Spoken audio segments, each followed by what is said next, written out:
Continuamos con la sexta presentación de este seminario. Ahora es turno del doctor Andrés Márquez, quien expondrá el tema manipulación de haces de luz para aplicaciones en holografía óptica y difractiva.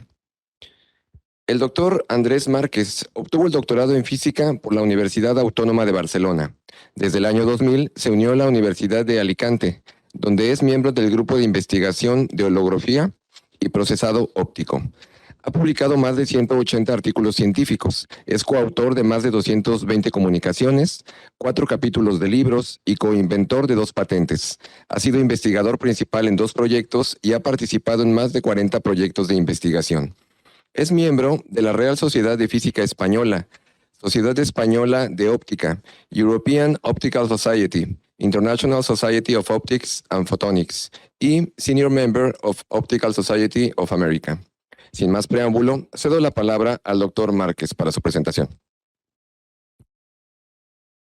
Hola, ¿me oís? Sí, se escucha bien. Vale, bueno, pues nada, muchas gracias por la presentación y gracias a los organizadores por contar conmigo, ¿no? E invitarme a este seminario. Bueno, por diversos motivos no he podido estar conectado desde el principio, pero sí que he visto las 2 últimas charlas y vaya, muy interesantes, ¿no? Ya conozco también el trabajo de Rigoberto, ¿no? Y del doctor Víctor Díaz, ¿no? Y bueno, pues nada, vamos a ver ahora lo que yo os quiero contar. Voy a compartir la presentación. Aquí.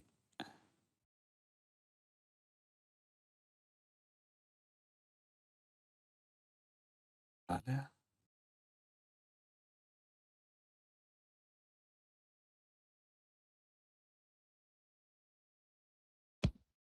Ya se ve la presentación. Nada más Sí, faltaría ampliarla. sí, estoy intentando ver cómo lo puedo ahora poner a pantalla completa. En la parte inferior derecha. Sí, la cosa es que tengo la barrita no se me está bajando. A ver, ahora tengo algo que me está aquí estorbando. Vale, ahora creo que podría abrirlo. Sí, ahora sí. Vale, ahora sí que está disponible.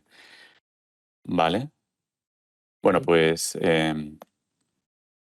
como he dicho, muchas gracias por invitarme a este seminario. Bueno, la charla que voy a dar bueno, lleva el título de Manipulación de haces de luz para aplicaciones en holografía óptica y difractiva, y digamos que hace un resumen de algunas de las líneas de investigación de nuestro grupo de investigación, ¿no? Así que bueno, aquí veríais pues bastantes autores o coautores que, bueno, digamos, en alguna u otra de las cuestiones que voy a presentar han intervenido. En principio, bueno, pues nosotros formamos parte de nuestro grupo de investigación. Está encuadrado en la Universidad de Alicante, somos el grupo de holografía y procesado óptico. Y para aquellos que no conozcan Alicante, que digamos es un sitio pues, no tan grande dentro de España, estamos a 500 kilómetros hacia el sur, a lo largo de la costa mediterránea de Barcelona, y a unos 400 kilómetros desde el centro donde estaría Madrid, en la costa, ¿no? Bueno, digamos que es un sitio, la verdad que muy bonito, siempre hace buen tiempo, casi todo el año, es un tiempo muy del Mediterráneo. Aquí tendríais, por ejemplo, una imagen, ¿no?, de lo que sería nuestra universidad. Así que, como os he dicho, pues lo que voy a intentar es daros una panorámica de algunas de las líneas de investigación y bueno, pues ahora iré comentándoos un poco qué es lo que pretendemos en cada una de ellas.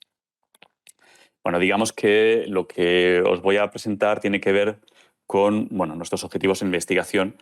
En parte nos dedicamos a intentar generar dispositivos para modular haces de luz, ¿no? Y después, bueno, digamos que estos dispositivos, que pueden ser de varios tipos, pueden ser materiales fotosensibles, pueden ser pantallas de cristal líquido, los utilizamos en diversas aplicaciones en las cuales, digamos, lo que hacemos es eso, modular espacialmente la fase, la amplitud u otra propiedad, como puede ser la polarización de haces de luz.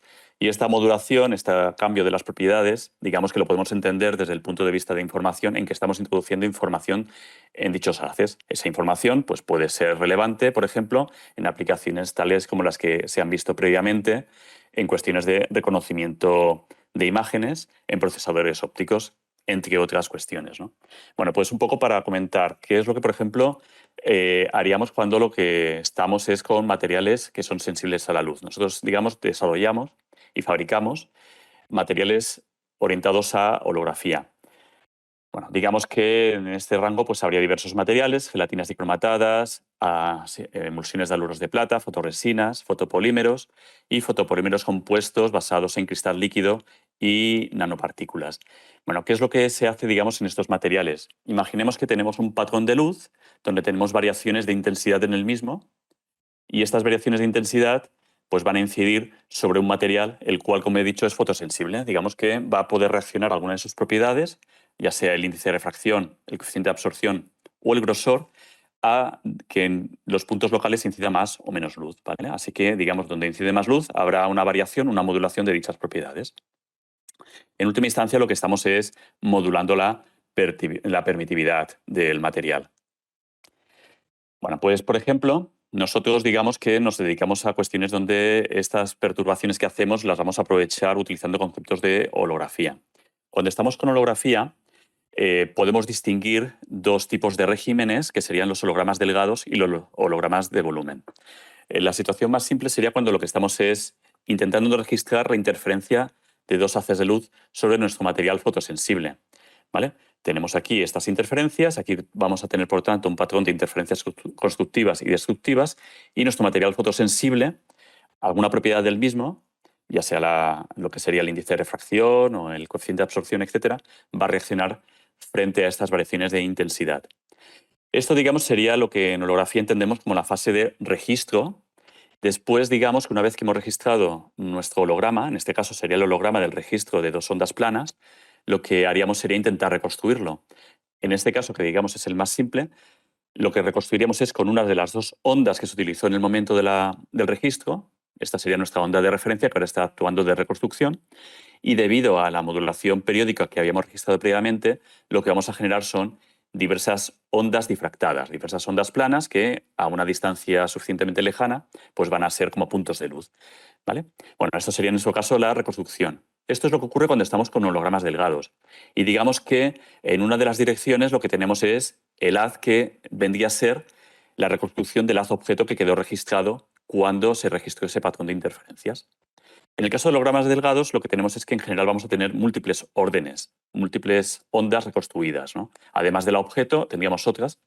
En cambio, si ahora lo que hacemos es, cuando hacemos el registro, nuestro medio de registro es muy grueso, es un medio ya que digamos es de volumen, lo que tendríamos es que estas ondas, cuando vayamos a reconstruir con la onda de referencia, por procesos, digamos, de difracción e interferencia múltiple que se produce al ser el medio muy grueso, solo vamos a tener una onda básicamente reconstruida. Puede ser que tengamos también parte de la luz que sale sin modular a lo largo de la dirección de incidencia, que sería la onda transmitida, y en principio, si lo hemos hecho suficientemente bien y el medio es suficientemente grueso, podríamos tener que el 100% de la luz fuera la onda difractada, que sería la onda equivalente a la onda objeto, ¿vale?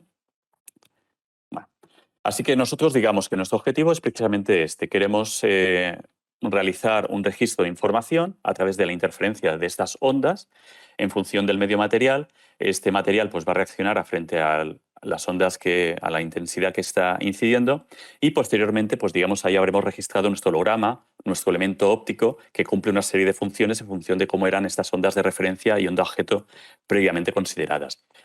Nosotros, digamos, hemos trabajado o trabajamos habitualmente con materiales diversos.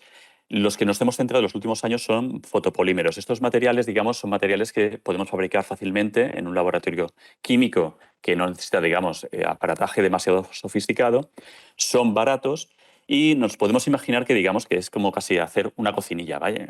Simplificándolo mucho. Tenemos una serie de ingredientes, los mezclamos apropiadamente. Bueno, apropiadamente, digamos que previamente hay que investigar cuál es la manera en la cual, digamos, esto se puede conseguir de una manera más estable.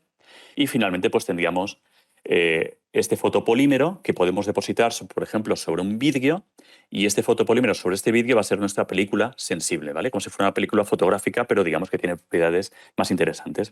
Bueno, algo que nosotros hemos hecho con estos materiales es analizar toda la parte química de cómo reaccionan estas moléculas. En principio tendríamos un colorante, que es el que absorbe los fotones de la luz que incide, y este colorante, en combinación con otros componentes químicos, en principio un generador de radicales, pues se va a producir, digamos, una excitación y se va a producir una reacción en cadena y vamos a generar a partir de unos monómeros cadenas largas de polímero, ¿vale? Digamos que ese es el principio.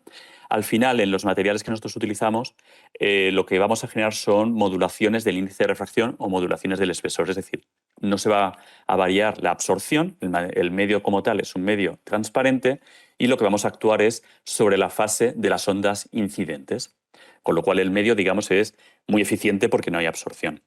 Bueno, digamos que dentro de estos materiales, basados en estos fotopolímeros, pues tendríamos unos fotopolímeros que serían como más el punto de partida, el polivinil alcohol acrilamida. Tendríamos otros fotopolímeros que hemos desarrollado, que los tenemos patentados, que digamos que son, o sea, en principio los fotopolímeros, algunos de los componentes pueden ser medioambientalmente contaminantes, pueden ser también tóxicos, incluso los hay que se pueden tener algún efecto carcinógeno, ¿no? Como sería la acrilamida. Así que hemos desarrollado fotopolímeros que, digamos, sean medioambientalmente sostenibles y biológicamente no sean tóxicos, ¿no? Y bueno, de este pues tenemos una patente. Adicionalmente, para controlar algunas de las propiedades por ejemplo, al principio cuando estos materiales tú tienes que polimerizan, se contraen, ¿no? Cambia, digamos, la geometría del registro que has hecho y eso produciría distorsiones.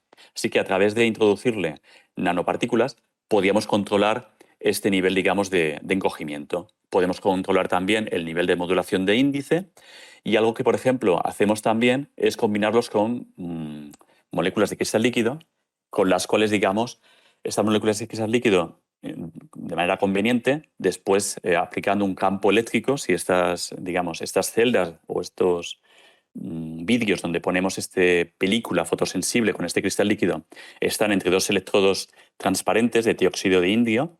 Después, al aplicar un voltaje, podemos hacer que estas moléculas de cristal líquido se reorientan. Son sensibles al campo eléctrico y esto nos puede cambiar la modulación de índice y cambiar, por tanto, la reacción del material. Bueno, digamos que aquí tendríais lo que sería una imagen de una lámina de polímero.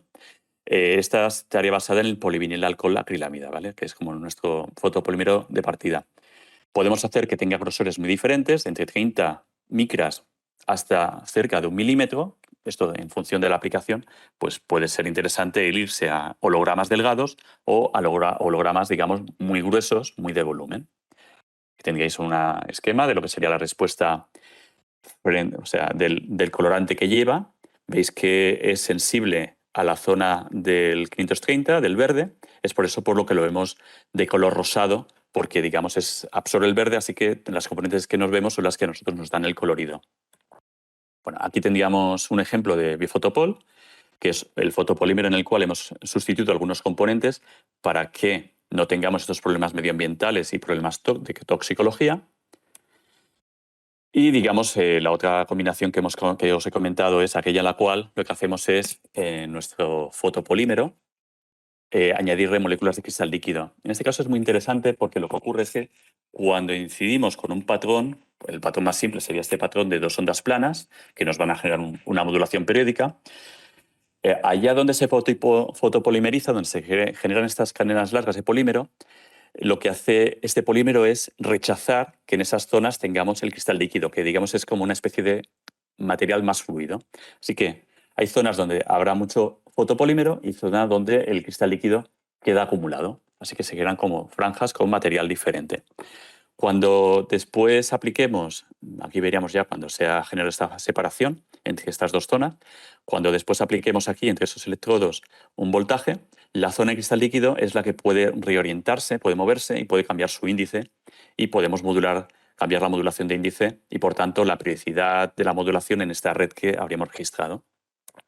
Bueno, y por ejemplo, pues aquí veríais, de cuando no aplicamos voltaje, tener cerca de un 70-80% de eficiencia de difracción, es decir, toda la luz va al orden difractado, podemos llegar, aplicando voltajes ya más elevados, a que toda la luz vaya al orden transmitido.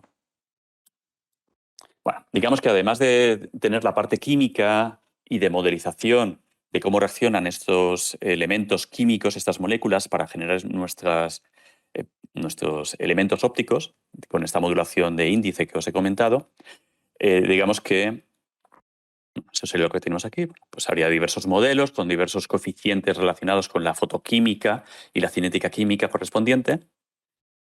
Digamos que además de eso, pues digamos que tenemos otros modelos ya basados en elementos finitos para modelar la interacción de la luz, es decir, la reacción electromagnética, posteriormente en la fase de reconstrucción, ¿vale?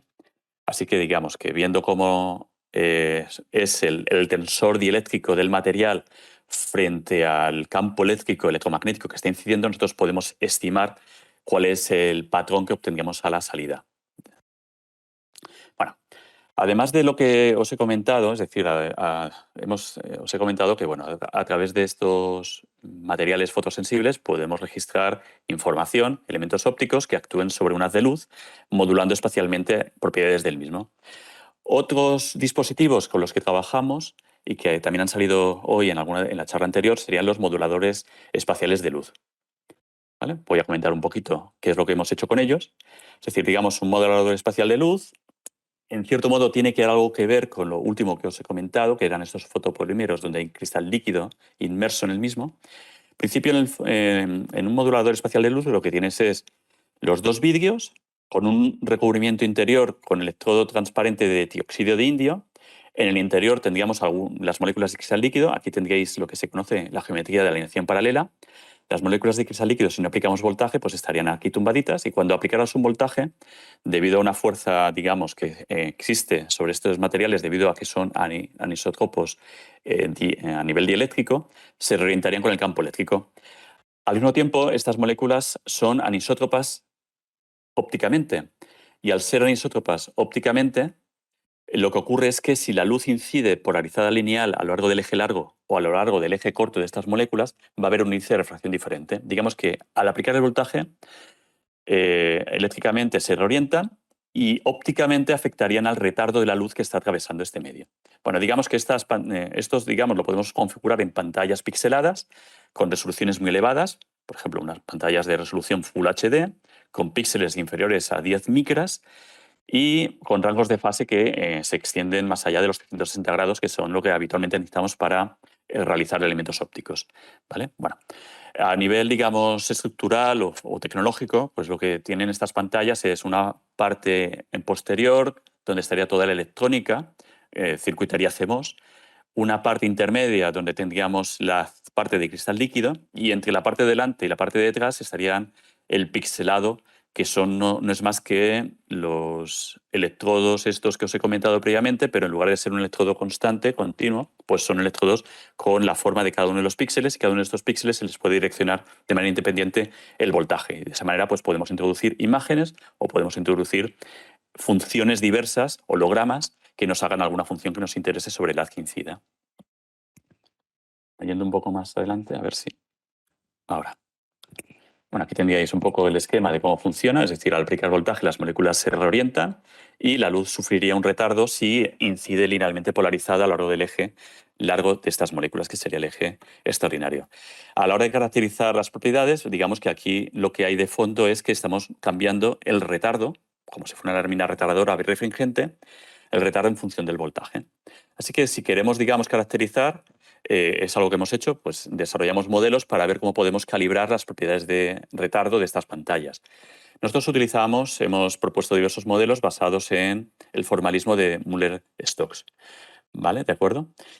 Algo que vemos, si lo viéramos con el osciloscopio, es que cuando aplicamos un voltaje, la fase realmente que estamos enviando, que estamos, digamos, que está aportando esta pantalla a la luz que la está atravesando, no es constante en el tiempo. Es decir, por ejemplo, el voltaje realmente lo aplicamos a través de una tarjeta gráfica, como si controlaras una pantalla de vídeo, digamos, o un monitor. Si, por ejemplo, aplicamos el voltaje correspondiente al nivel de gris 100, En función del tiempo, vemos aquí que esto es en escala de los milisegundos, pues veis que la señal no es estable. Bueno, digamos que hay efectos de inestabilidad, fluctuaciones que se llaman flicker. Los hemos modelado, veis que tienen más o menos una forma triangular, así que si queremos realmente caracterizar cómo funcionan estas pantallas, pues lo que tenemos es que para cada voltaje habría un retardo en torno al cual está fluctuando, así que habría un retardo medio y una variación de fluctuación que es necesario caracterizar para ver realmente cómo funciona esta pantalla. Bueno, digamos que a través de nuestro modelo podemos generar una técnica experimental de calibrado a través de un sistema bastante simple y a partir de ahí pues podríamos obtener tanto el retardo en función del voltaje, este flicker o incluso la orientación del director en el caso de que no estuviera conocido. Bueno, esta sería una de estas pantallas típicas que hay en muchos laboratorios a lo largo de los diversos países. Es una pantalla con esta resolución Full HD, un píxel de 8 micras y digamos que en función de la manera en la que se controlan es a través de señales pulse width modulated, es decir, señales binarias. Estos pulsos binarios son en cierto modo el causante de que tengamos este parpadeo, este flicker que os he comentado, estas fluctuaciones. Y en función de, digamos, del voltaje bajo y voltaje alto, los dos niveles de estos pulsos, y en función también de la secuencia concreta, si estos pulsos están más comprimidos o menos comprimidos, variaría este flicker, ¿vale? Así que este tipo de cuestiones las caracterizamos. Bueno, digamos que aquí habría una pantalla en el laboratorio incidiéndole luz de un láser verde.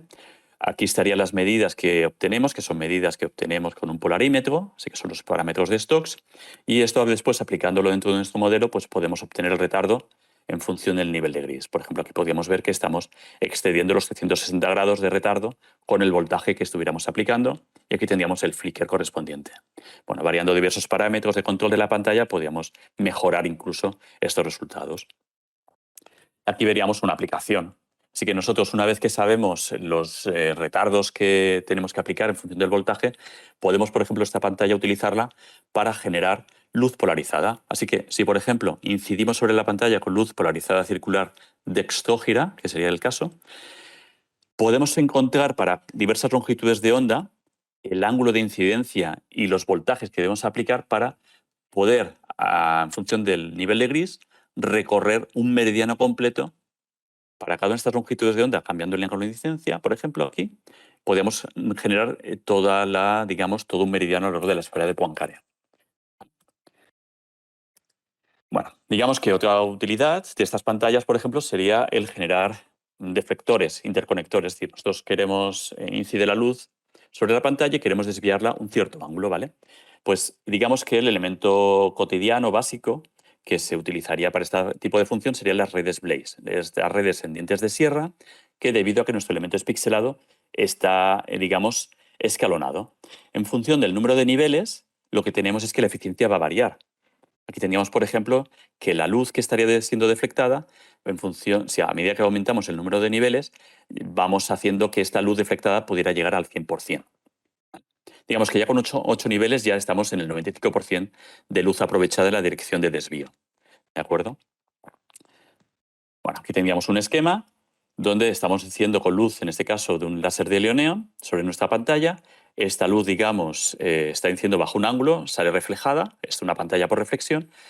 Ponemos una lente y en el plano focal de la lente tendríamos los órdenes de difracción a los cuales diera lugar la red de Blaze que hemos puesto sobre la pantalla. Aquí tendríamos pues, el orden 0 y el orden 1. Aquí veríais, por ejemplo, pues, lo que sería el orden 1 para diversos niveles, estas redes con diversa cantidad de niveles. Por ejemplo, si solo tenemos 2 niveles, la difracción oscila en torno al 40%, que es lo que tiene que ser. Si cambiamos, digamos, el formato de direccionamiento, digamos, estos pulsos que enviamos, podemos controlar para que la oscilación sea menor. Veis que ahora cuando estamos con 8 niveles estamos ya alcanzando este 90-95% que hemos comentado previamente. Bueno, hemos hecho estudios para ver, digamos, el efecto de degradación que tiene este flicker en función de diversos parámetros que estuvimos haciendo sobre la pantalla, ¿no? Bueno, así que bueno, somos, digamos, podemos generar redes Blaze y direccionar nuestro haz en la dirección que nos interese de una manera muy eficiente y muy controlada y con poco flicker realmente. Bueno, y ya por último, lo que os quería ahora es, os he dado, digamos, 2 plataformas con las cuales podemos modular haces de luz. Uno es estos materiales fotosensibles, que os he comentado, estos fotopolímeros, varios tipos de ellos. Y por otro lado, os he comentado estas pantallas de cristal líquido, que podemos utilizar también para funciones diversas de modulación espacial de los frentes de onda. Pues, por ejemplo, os he comentado esta red Splice, que lo que estamos es modulando la fase del haz que incide. Bueno, pues ahora os comentaré algunas otras, otras funciones ya combinadas. Por ejemplo, utilizando estas pantallas de cristal líquido y el material, podemos generar sistemas y aplicaciones orientadas al almacenamiento de datos, concretamente al almacenamiento holográfico de datos.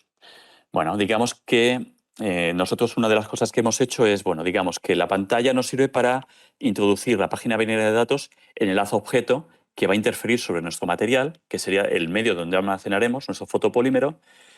Interferirá este haz objeto que lleva la información de la página de datos con un haz de referencia que viene bajo otro ángulo. Nosotros algo que queremos ver es cómo podemos optimizar este registro mejorando la codificación de la información binaria de las páginas de datos en nuestra pantalla de cristal líquido. Así que, bueno, digamos que lo esencial es, cuando nosotros queremos meter una página binaria de datos, pues la página binaria de datos en la pantalla pues serían unos y ceros. Unos y ceros. Aquí veríamos, en función del nivel de gris, una configuración determinada en nuestra pantalla, donde lo que es la parte de la intensidad sería la curva continua. Vemos que podemos llegar de 0 hasta 1 y vemos que hay una cierta fase acoplada, ¿vale? Que en principio pues no nos va a afectar demasiado en nuestra aplicación. Esto sería la representación de esa curva de la izquierda en el plano complejo. Bueno, llegamos a un contraste de 1 frente a 50 entre el valor 0 y el valor de 1, que es bastante bueno para lo que serían este tipo de aplicaciones. Vamos a ver. Digamos que cuando tenemos ceros y unos, realmente lo que grabamos sobre el material, el enlace objeto que enviamos, no es la página de datos como sí, sino la transformada de Fourier de la misma. Lo que tenemos son ceros y unos, la transformada de Fourier tiene una componente cero, o digamos el término de continua, muy elevada. Así que algo que nos interesaría sería eliminar esa componente de continua tan elevada porque el material, digamos, no es capaz de registrarlas, se quedaría saturado. Así que lo que hay son otros modos de codificación, como sería el modo híbrido ternario, en el cual digamos que los unos los dividimos en dos partes con una diferencia de fase de 180 grados, que sería como tener un 1 y un -1, si lo vemos ya en el plano complejo. Y esto nos permite eliminar esa fase cero. El otro nivel, digamos, sigue siendo el cero de transmisión. Bueno, pues digamos que aquí teníamos un esquema experimental, la página binaria de datos, ya sea con una codificación o con la otra, la metemos sobre nuestra pantalla. Sobre el material lo que hacemos es proyectar la transformada de Fourier y esta transformada de Fourier interfiere con el otro haz. El material en principio va a ser un material donde haremos holografía de volumen porque esto nos permitirá, digamos, ser mucho más eficientes y almacenar más páginas de datos. Bueno, en esto no voy a entrar en detalle. Y aquí teníamos una serie de resultados. Estas serían nuestras páginas binarias de datos, como veis, obtenidas finalmente sobre nuestra cámara CCD. Y en este sistema, una vez que hemos registrado, finalmente lo que haríamos sería reconstruir la información registrada. Así que bloquearíamos el haz, apagaríamos el haz objeto y incidiríamos con el haz de referencia, que ahora sería el haz de reconstrucción. Reconstruimos el haz objeto, esta página de datos, y con una lente obtenemos la transformada de Fourier de la página de datos sobre la cámara. Obtener la transformada de Fourier es volver a obtener otra vez la página de los unos y ceros que tenemos originalmente. ¿Vale? Así que esto sería lo que obtenemos sobre la cámara. Aquí vemos que los ceros y los unos, pues depende de cómo lo estemos haciendo, pues tendrán un cierto crosstalk. Siempre que el crosstalk, el bit error rate, sea menor de 10 a la -2, estaremos en valores buenos para las aplicaciones, ¿vale? Esto con la híbrida ternaria, lo equivalente. Otras aplicaciones que hemos hecho de modulación espacial de haces de luz, pues es, por ejemplo, si grabamos estas redes, digamos, periódicas sobre nuestro material, algo que podemos hacer es después utilizarlo como guías de onda holográficas para dispositivos de realidad aumentada.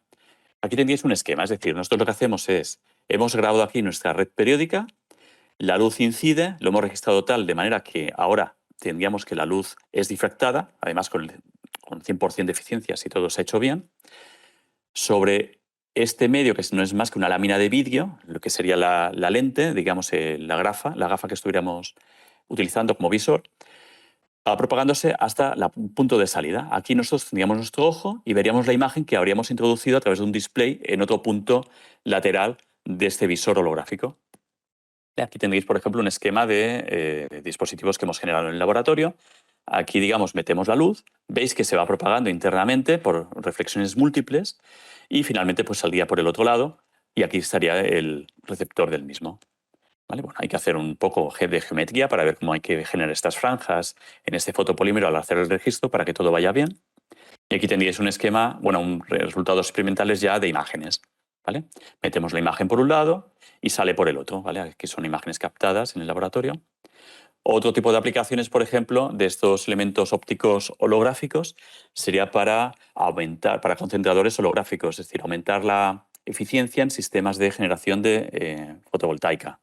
¿Vale? Así que, bueno, aquí tendríais que, si lo que generamos, por ejemplo, son lentes holográficas, nosotros lo que podemos hacer después al iluminar este dispositivo holográfico es que la luz vaya a un cierto punto. ¿Vale? Bueno, pues eso es algo que hemos hecho en el laboratorio. Eso es algo que, digamos, que intentas caracterizar y optimizar para diversas longitudes de onda, todo el rango espectral, digamos, que de la luz solar que nos viniera a nuestro dispositivo, a nuestro concentrador.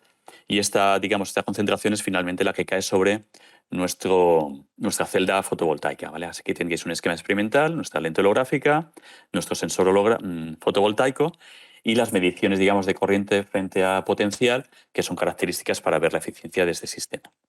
Bueno, habría más aplicaciones, creo que ya me estoy extendiendo en el tiempo. No sé si hay tiempo o ya paso a conclusiones, lo que me digáis. Un minuto. Un minuto. Vale, bueno, digamos que algo que también hemos hecho ha sido, digamos, nosotros, por ejemplo, algo que nos ha interesado, esto es en colaboración con la Universidad Ludwig Maximilian en Múnich, hemos estado trabajando en esto.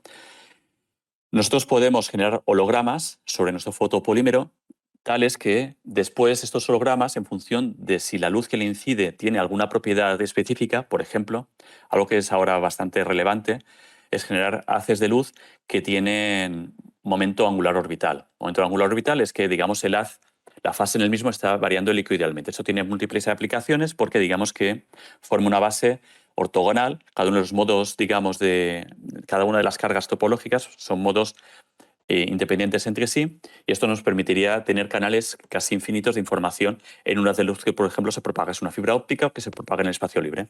Bueno, pues digamos, calculando de la manera apropiada, el holograma que debemos registrar sobre nuestro fotopolímero, este holograma después, cuando incidamos con diversas cargas topológicas en estos haz de luz, podíamos utilizarlo para analizar y detectar qué carga de luz está llevando distribuida y, por tanto, ver la información que estuviera siendo propagada.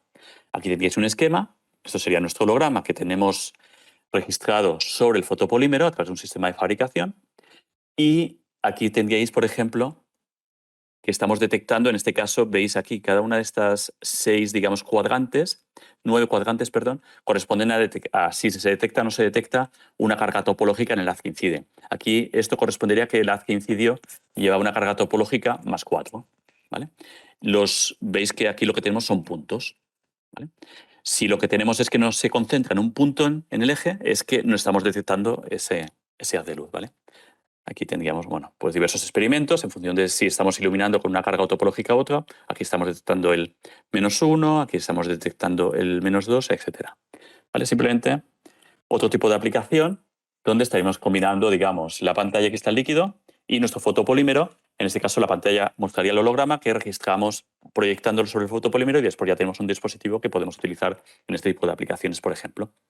Bueno, así que con todo esto lo que os quería era presentar algunas de las líneas principales de nuestro grupo, comentaros el tema de los materiales fotosensibles y las características, digamos, de los mismos y de cómo, digamos, hay que modelizar tanto el proceso químico como el proceso posterior de interacción para tener un recorrido completo.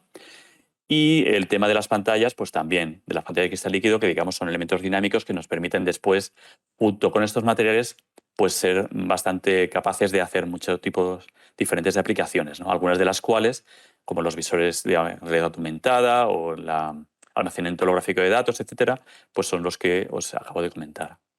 Bueno, pues muchas gracias por vuestra atención. Agradecemos la participación del doctor Márquez. Iniciamos con la sesión de preguntas y respuestas. Buenas tardes, buenas noches por allá, doctor Márquez. Muchas gracias por la aceptación para participar en este seminario. Tenemos una pregunta por acá que vamos a realizar y un poquito en el contexto de las aplicaciones de proyección de franjas que se hablaban hace un momento. El problema de los proyectores es que uno requiere proyectar una franja con un perfil cosenoidal ideal y eso raramente van a ser los proyectores. Entonces se tiene que hacer un procesamiento extra para corregir esa no linealidad. Con el trabajo que nos ha presentado, ¿existe posibilidad de desarrollar un material que pueda generar esos patrones, esas rejillas con un perfil cosenoidal, quizás interferométricamente, pero que sea una rejilla en donde se ilumina con el láser, hacer como un interferómetro pequeñito? Yo creo que la complejidad sería que pudiese hacer corrimientos de fase. Quizás los moduladores de pantalla de cristal líquido son muy dinámicos, permiten reproducir frentes de onda pues prácticamente arbitrarios, pero para proyección de franjas se requiere algo un poquito más simple, quizás un material eh, eh, fotopolimérico pudiese ser más práctico, pero no sé si existe esa posibilidad, doctor. Bueno, el material, el fotopolímero como tal son básicamente no dinámicos, es decir, tú grabas ahí algo y ya se queda estático. El tercero que os he comentado, que tenía cristal líquido, lo que puedes hacer es cambiar, digamos, la modulación, pero el patrón, el que hay, es el que hay. Es decir, si tú has registrado ahí un patrón con una cierta periodicidad u otro patrón más complejo, el patrón sigue ahí. No puedes cambiar la función, lo único que puedes cambiar es la eficiencia y puedes hacer que la luz vaya a la izquierda, a la derecha, con más o menos eficiencia, por ejemplo, pero no vas a poder hacer, digamos, un cambio en la frecuencia o la periodicidad de dicho patrón, ¿no? Bueno, digamos que a la hora de intentar que lo que ahí tengas en otro plano lo puedas proyectar y que genere un patrón senoidal, pues sería generar sobre el material, digamos, por ejemplo, por la transforma de Fourier de aquello que tú quieres generar en el plano de salida, ¿no? Eh, Como tal, el medio es transparente, ¿no? La mayoría de los fotopolímeros actúan de manera que son transparentes, así que el patrón para que fuera senoidal, pues habría que ver cuál es la respuesta que uno necesitaría registrar sobre el fotopolímero, ¿no? Teniendo en cuenta que va a ser un medio de fase. Eso habría que verlo con un poquito de detalle, ¿no? La aplicación concreta.